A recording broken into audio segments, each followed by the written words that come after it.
Arautos do Rei.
Muito bom. Louvado seja Deus. Música linda do Arautos do Rei. E eu quero meditar hoje com vocês. Tá tudo bem por aí? Tudo na paz? Legal. Hoje eu tomei meu sol. Vou comer ovos cozidos, 4. Ontem eu fiz o meu inhame, botei cenoura, beterraba e laranja, e suco de laranja. Fiz minha parte ontem. Hoje tomei vitamina C. E assim vamos cuidando do paralelo, porque senão o perigo é grande. Então é melhor. Eu aprendi com Jesus, com a Bíblia e com o Espírito de Profecia que todo o meu organismo tem que estar preparado para uma batalha. Seja ela qual for, contra o câncer, corona, gripe. A doença ou as doenças do mundo estão aqui para me atingir. As criações de Deus estão aí para me proteger. Dr. Sang Lee, chinês-americano, disse que para toda doença no planeta, Deus tem a cura. Para toda. Então, eu me maravilho e me espelho na palavra de Deus. E graças a Deus, é uma glória, né? Porque a probabilidade de você sofrer atentados dentro do seu organismo, cuidando dele, é bem menor do que aqueles que não dão muita bola para isso. Muito bem.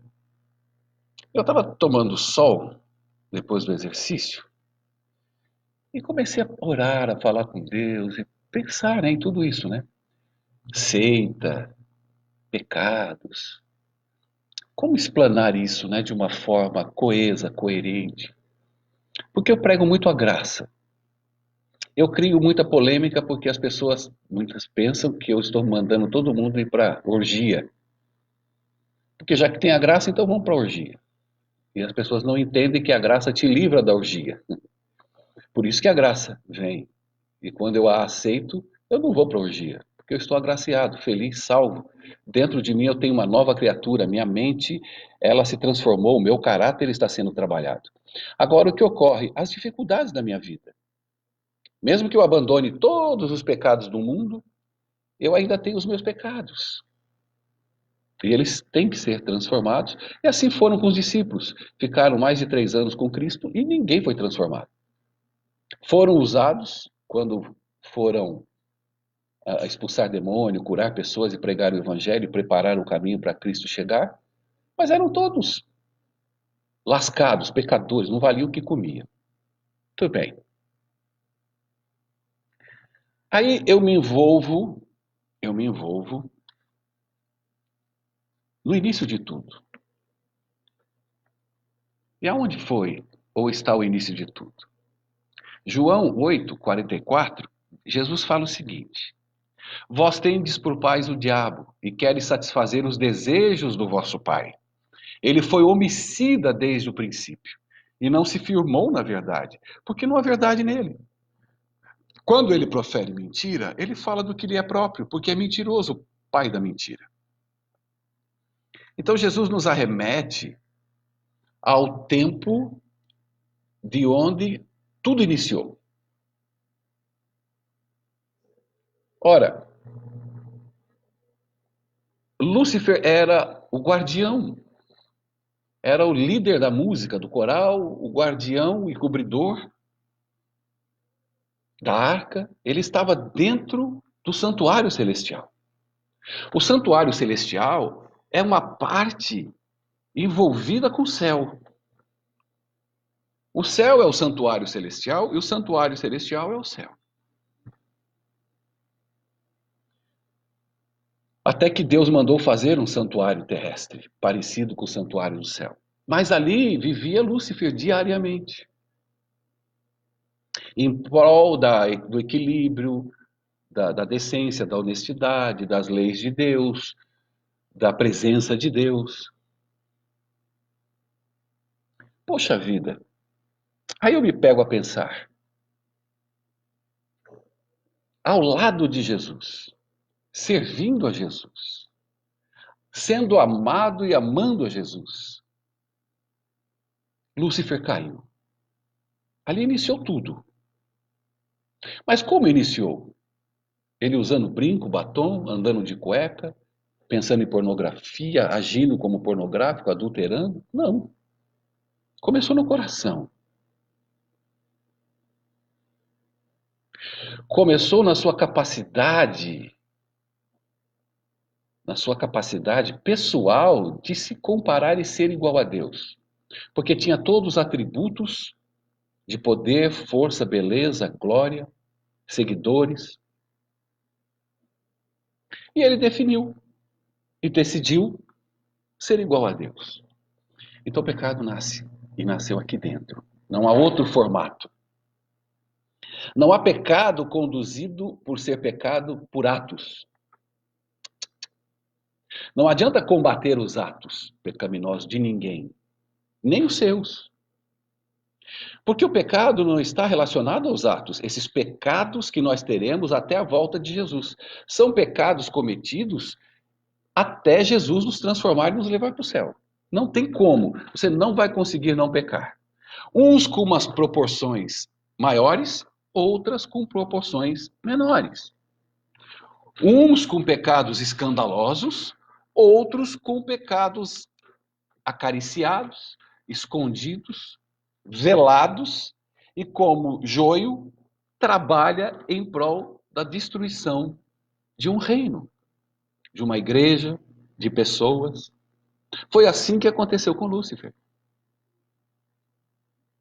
Lúcifer engendrou o seu pecado dentro de si, começou a externá-lo, conclamando servos para o idolatrarem. Você vê que no Velho Testamento inteiro, Deus não tem problema com Satanás, como teve Jesus. Satanás em todo momento, todo tempo. Onde Jesus passava, era com ele que ele tinha que brigar. O tempo todo, no coração de um, no coração de Judas, no coração dos líderes, no coração do outro, tomando conta do outro, adoecendo o outro. Mas no Antigo Testamento é a idolatria. Porque a idolatria vem da dependência do idólatra de um Deus. Aqueles anjos se tornaram uma seita em torno de um ídolo. Moisés, quando quebrou a tábua dos 10 mandamentos, quando ele olhou, e Deus também o avisou, ali tinha um ídolo.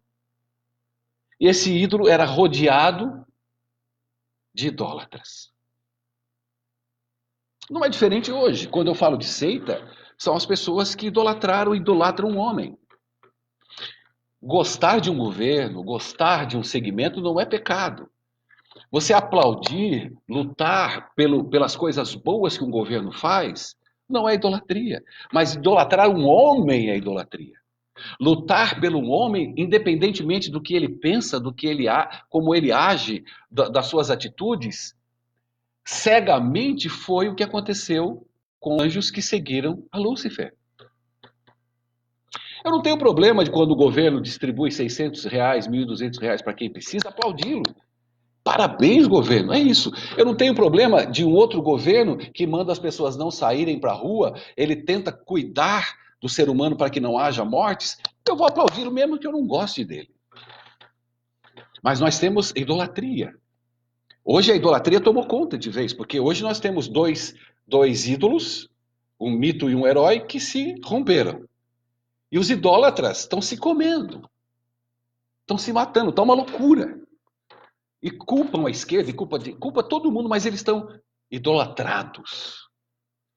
Eles estão dispostos e loucos para servir ao seu ídolo. Não importa o preço disso.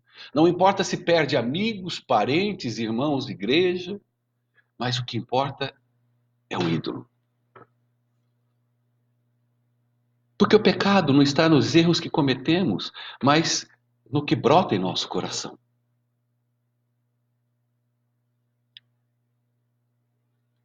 Lúcifer angariou milhares de seguidores por causa da sua idolatria. Os anjos embebeceram, alguns conseguiram se arrepender porque Jesus começou a angariar por seu amor, e alguns acordaram em tempo e retornaram para os braços do Pai. Mas uma terça parte, a grande maioria, não. Absorveram o seu ídolo e colocaram dentro deles o mesmo pecado que existe dentro da igreja, que é tão combatida pelo Espírito Santo, que é o pecado da idolatria. O que é o pecado da idolatria dentro da igreja? É idolatrar a igreja, idolatrar as doutrinas, idolatrar pregadores. E quando olha para si, são árvores secas. Aí Jesus nos chama: compre de mim ouro refinado, compre de mim colírio, porque você está seco. Você está perdido, você pensa que você é alguma coisa.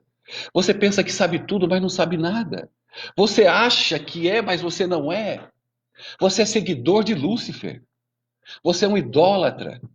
Você ainda está agarrado às coisas do mundo, que é a idolatria. As coisas do mundo não são os pecados, não são os costumes. As pessoas brigam porque a pessoa anda conforme o mundo. Que diabo é isso?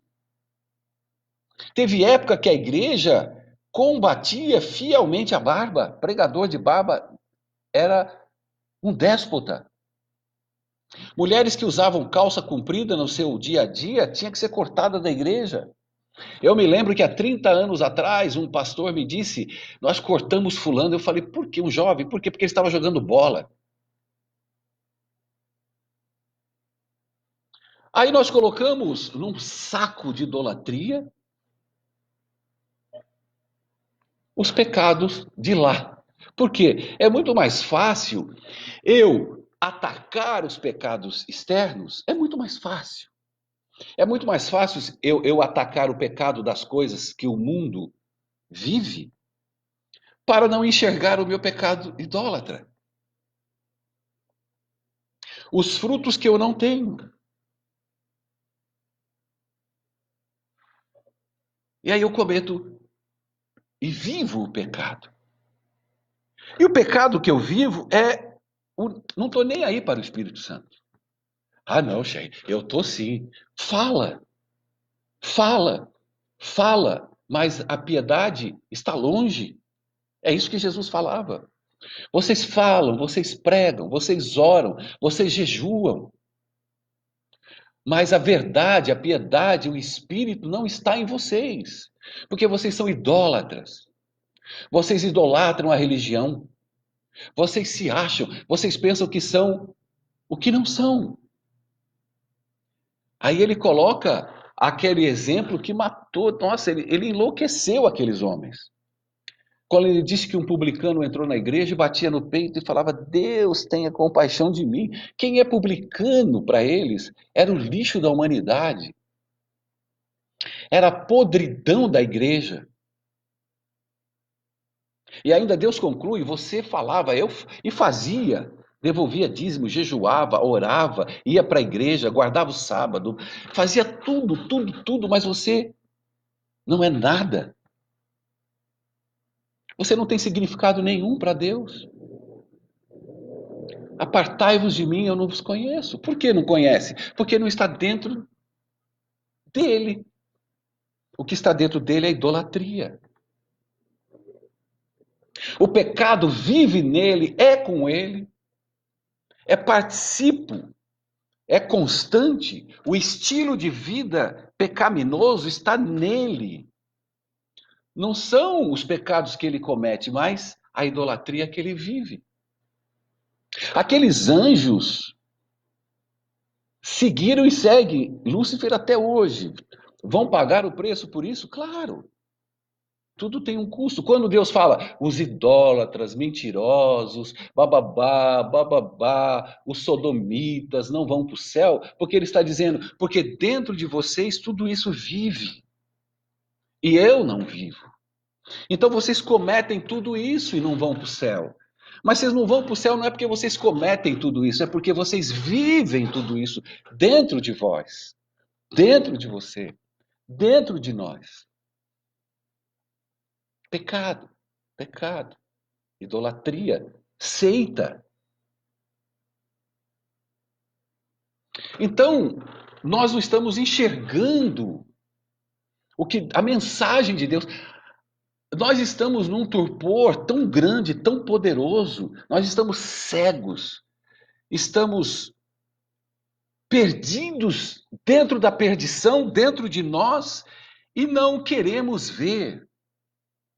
Brigamos, xingamos, tapamos ouvidos, não queremos ouvir, atacamos o pecado externo, lutamos pela idolatria, mas achamos que somos salvos.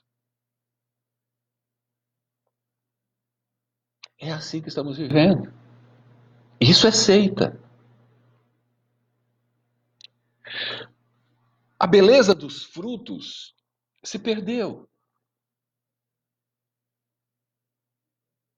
Os discípulos pecavam constantemente. Jesus os tolerava e dizia: cara, até quando? Até quando vocês não vão ter fé? Jesus ficava bravo.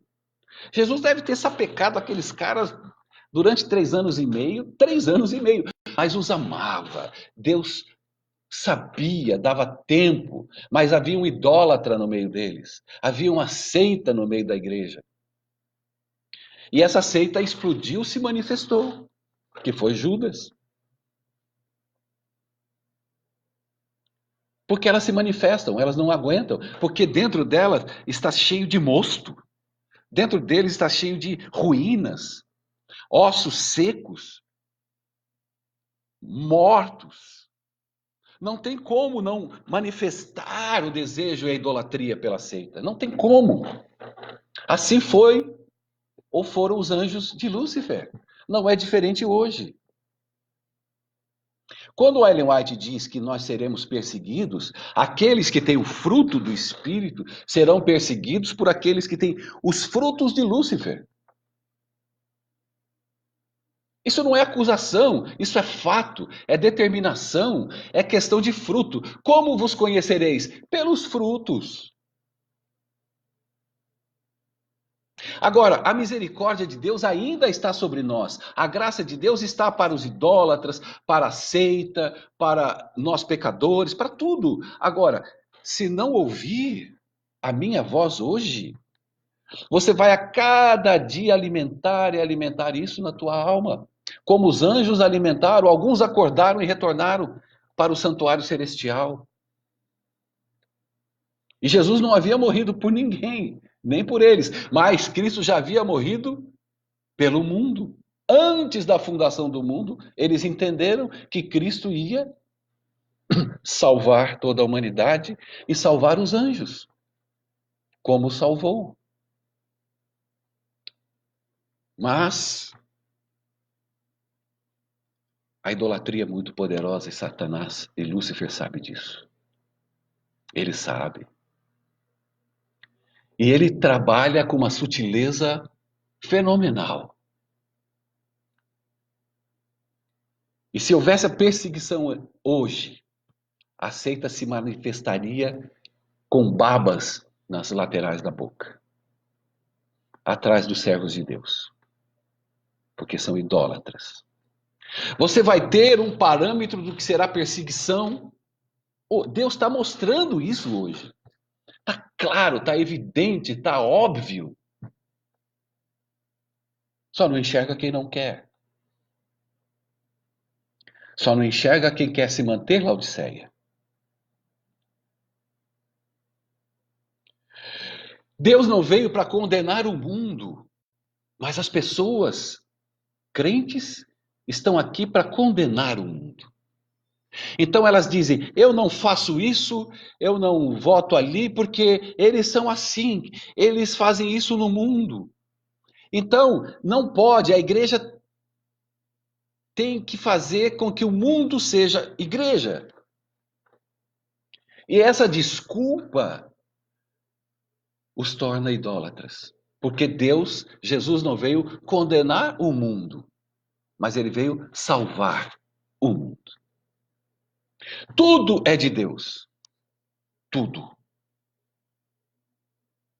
Nada é de Lúcifer. Nada. Não coloque poder a quem não tem.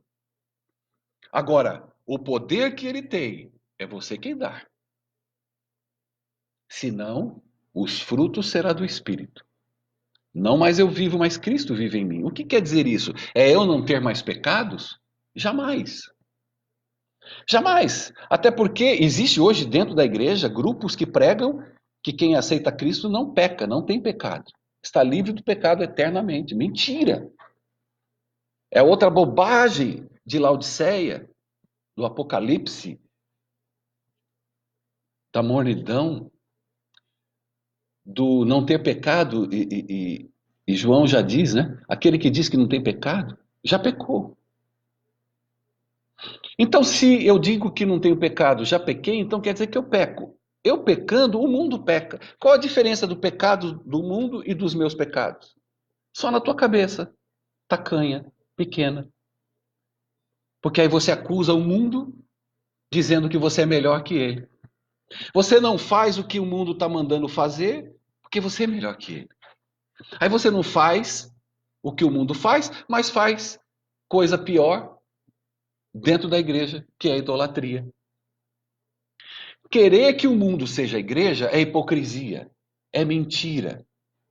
É tentar desvirtuar os teus frutos que são inexistentes para aplacar os teus pecados em acusações e condenação das coisas do mundo. Hoje eu recebi uma mensagem que eu fiquei. Não acreditei. Não vou nem falar quem é e a posição da pessoa, mas vou falar o que ele diz. Ele faz um texto falando da Globo lixo. De que ele não assiste nada da Globo, mas estava assistindo o Fantástico. É sempre assim. E o Fantástico fez uma propaganda de uma novela, ou sei lá o que é, que o rapaz sai com um monte de mulheres. E o ódio mortal destilado no texto, eu falei, meu Deus, a Globo sempre fez isso. A Globo sempre fez isso. Todas as novelas da Globo foram adúlteras. Foi em prol do adultério, do lesbianismo, de tudo. Sempre. Por que a mágoa hoje? Porque a Globo hoje está contra a pessoa que ele idolatra. Então ele entra para você não assistir a Globo, porque a Globo está o tempo todo massacrando a idolatria dele. E isso é insuportável para ele. Mas dizer que a Globo vai lançar uma novelinha onde o homem sai pegando todo mundo? Aí ele diz, do jeito que o sexo tá, as doenças no mundo, oh meu Deus. Então prega na sua igreja sobre sexualidade, tenha coragem. Agora, é o fim da picada. Eu não assisto a Globo porque eu também não gosto da Globo, não gosto da programação. As minhas programações são em TVs pagas, né? Eu gosto do National Geographic, eu gosto daquelas pessoas que vão para a mata e tentam sobreviver. Eu aprendo muito ali sobre a vida animal, o planeta azul. Eu gosto dessas coisas. Um filme ou outro eu gosto, eu assisto. Notícias eu acompanho. Opa, não sou idiota, não quero ser. Acompanho tudo, leio política, acompanho política, tenho a minha posição franca e lúcida na política, já fiz vídeo sobre isso. Tá aí, ó, tá no meu YouTube. Não tenho medo de me posicionar, ninguém me intimida, ninguém diz o que se eu sou adventista porque eu não sou Bolsonaro. Problema teu. Eu sou adventista, eu e Jesus, cara. Eu não dependo de igreja, nunca dependi. E não vou depender, eu dependo de Jesus. O que eu faço para a igreja é poder ajudar a igreja. Aí conta comigo para tudo, que eu estou dentro. Mas não dependo de homens, de igreja, de doutrina.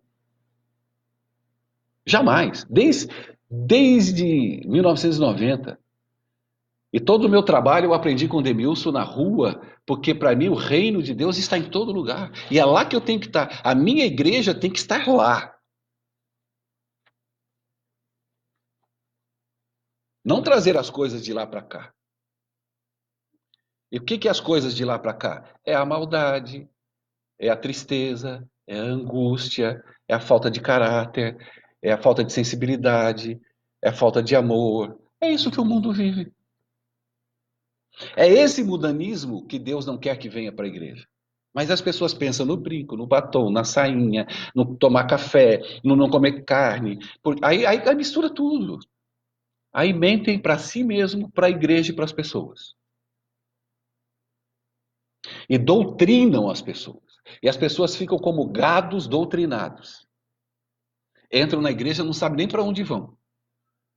Aí contabiliza os batismos, mas não contabilizam as perdas. Porque as pessoas não estão entendendo nada. Elas entram na igreja e não vê amor, cara. Primeiro entra na igreja cheio de esperança, concorda? Cheio de esperança. Depois nem cumprimentado é. Nenhuma visita. Uai, aí as pessoas falam, pô, cara, ninguém saía da minha casa até eu me batizar. Depois eu não vi mais ninguém. E aí elas se perdem. Aí se afastam, não vão mesmo. Porque não entenderam nada. Porque nada foi mostrado para elas. Que a fortaleza delas é Jesus, não é a igreja, não são as doutrinas. Essas doutrinas não valem nada. Aí um irmão me falou: Nossa, Sherry, mas você prega assim, você desanima as pessoas. Você não pode falar assim, porque fica todo mundo desanimado. E daí? Que acordem. Enquanto a gente, como líder de igreja, está preocupado na animação da igreja para servir a igreja, nós estamos perdendo irmãos. Estamos desgastando os irmãos. Aí fica uma igreja assim, canta um hino tristes, com cara de cebola, não podem dar oferta porque não tem R$ 20 no bolso, mas não vou dar, porque aí eu vou ficar duro, não tem fé. E eu vou animar quem? Se não levá-los a Cristo. Eu não sou coaching, jamais serei, e sou contra, não gosto. Jesus nunca foi coaching, cara. Paulo nunca foi coaching. Você não vê uma pregação de Jesus, a não ser botando você na linha, ensinando você o que é o reino, o que tem que estar dentro de você. Cara, eu sou a videira, meu. Vocês estão loucos? Se você não tiver em mim, você não é nada. Você vai ser igual Israel. As mulheres chorando, Jesus morrendo. Olha a ignorância, tadinhas. Sinceras. Jesus falou: ei, ei, você está chorando por quê, cara? Vocês estão doidas. Chorem por vocês. Você está entendendo aonde chega a idolatria? Chorem por vocês, pelos pecados que vocês carregam. Aí vinha o capitão de Roma e Deus falou assim: avisa ele, o romano, que Deus ouve todas as orações dele e todas as esmolas que ele dá.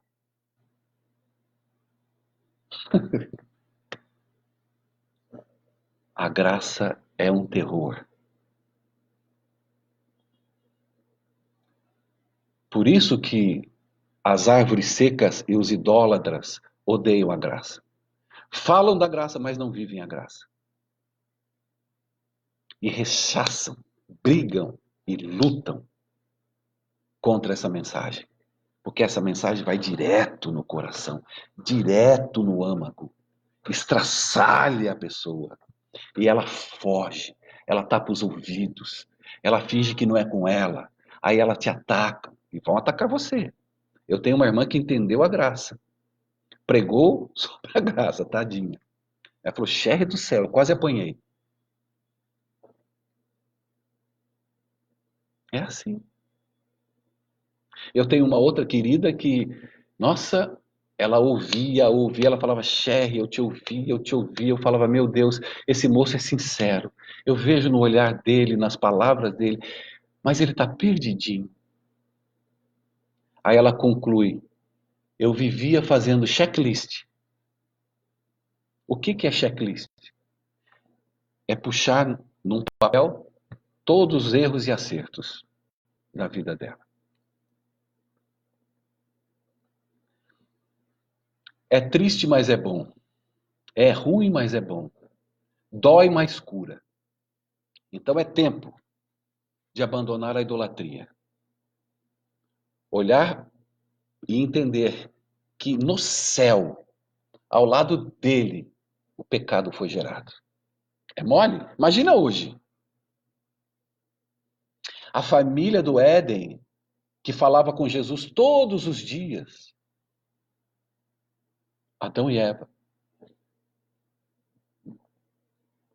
Conseguiu construir um assassino, um idólatra, e todo mundo se perdeu ao lado dele. Porque optaram na idolatria. Optaram em ter os frutos pessoais e não os frutos do Espírito. Caim não queria ter os frutos de Deus, mas os frutos da sua idolatria. E ele foi oferecer para Deus o que ele achava que Deus queria. E é isso, tá bom? Que Deus abençoe. Que o Espírito esteja sobre você, sobre mim, e que possamos a cada momento da nossa vida entendermos a palavra de Deus, entendermos o que é a mensagem de Deus nos finais dos tempos e o que é servir a Deus e ao Espírito Santo. Que Deus te abençoe. Deus é com você. Nada poderá separar você do amor dele. Cuidado, cuidado com a seita. A seita tem problema psicológico e espiritual. Estão vivendo o mal. Estão seguindo a Lúcifer. Então, não se assuste, não se intimide. Entregue ao Senhor os teus caminhos e o mais Ele fará. Tá bom? Que Deus te abençoe e que possamos compartilhar os frutos da fé. Em nome de Jesus. Amém. Tchau.